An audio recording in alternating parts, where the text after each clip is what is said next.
న్యాయం తామే అంటూ నిరూపించుకునే ప్రయత్నం చేస్తున్నారు కమలనాథులు. వచ్చే ఎన్నికల నాటికి పార్టీని బలోపేతం చేసే దిశగా పావులు కదుపుతున్నారు. సిట్టింగ్ ఎమ్మెల్యేలు అధికార పార్టీలోకి జంప్ అవ్వడం చూస్తుంటాం. కానీ విచిత్రంగా మరో ప్రతిపక్ష పార్టీ అయిన బీజేపీలోకి జాయిన్ అవ్వడం కొత్తగా ఉంది.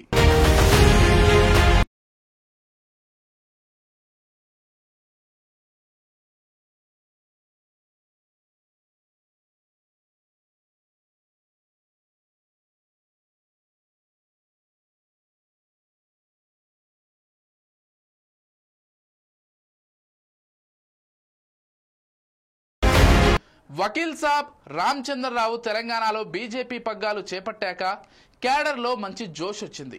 రీసెంట్ గా అచ్చంపేట నియోజకవర్గానికి చెందిన బీఆర్ఎస్ పార్టీ మాజీ ఎమ్మెల్యే గువ్వల బాలరాజు కాషాయం తీర్థం పుచ్చుకున్నారు. ఆయన బాటలోనే మరో 5 కమలం పార్టీలో జాయిన్ అవుతారనే టాక్ వినిపిస్తోంది.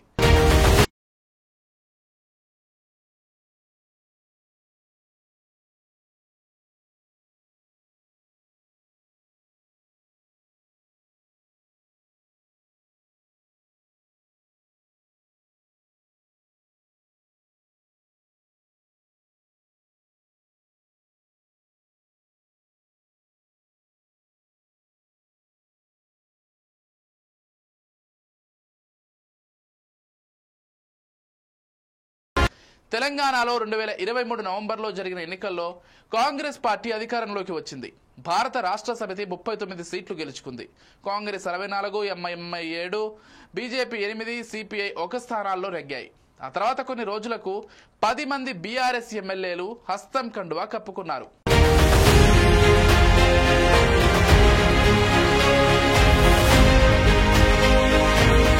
మిగిలిన 29 మందిలో కంటోన్మెంట్ సీటును బీఆర్ఎస్ ఉప ఎన్నికల్లో కోల్పోయింది. ఇప్పుడు ఆ పార్టీకి మిగిలిన ఎమ్మెల్యేలు 28 మంది మాత్రమే.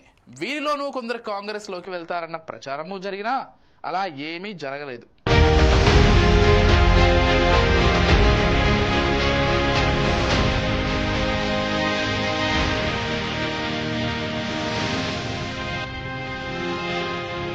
కానీ ఇప్పుడు బీజేపీ రాష్ట్ర అధ్యక్షుడి హోదాలో రామచంద్రరావు ఏకంగా 5 బీఆర్ఎస్ ఎమ్మెల్యేలు తమ పార్టీలోకి వస్తారని చెబుతున్నారు.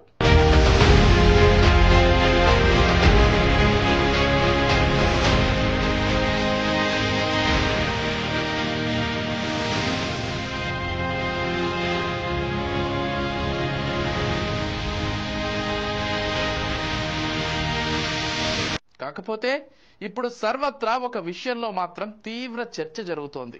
అదేంటంటే బీఆర్ఎస్ నుంచి వీడాలనుకునే ఎమ్మెల్యేలు గీరితే అధికార కాంగ్రెస్ లో చేరతారు కానీ రాష్ట్రంలో ప్రతిపక్షంలో ఉన్న బీజేపీలోకి ఎందుకు వెళ్తారనేది ప్రతి ఒక్కరి ప్రశ్న.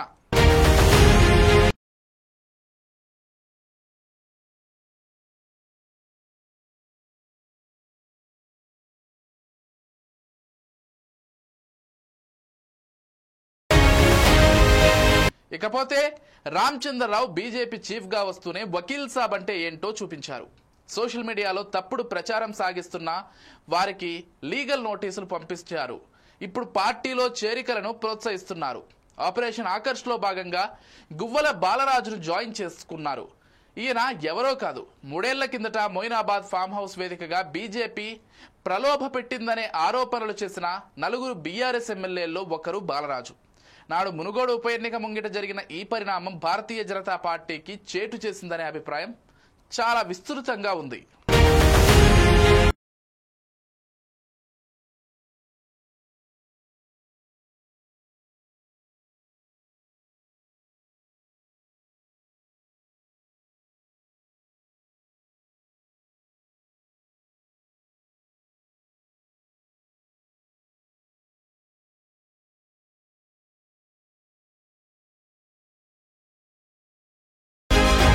ఇక పాత పరిచయాలతో రామచంద్రరావు చక్రం తిప్పుతున్నారు. హైదరాబాద్ సిటీ పరిసరాల్లోని ఎమ్మెల్యేలు కాషాయ పార్టీలోకి వెళ్తారనే ప్రచారమూ జరుగుతుంది.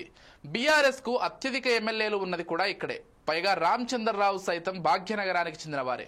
దీంతో ఈ పాత పరిచయాలతో ఆయన తెరువెనక ఏమైనా మంత్రాంగం నడిపిస్తున్నారా అనేది పెద్ద ఎత్తున జరుగుతున్న చర్చ.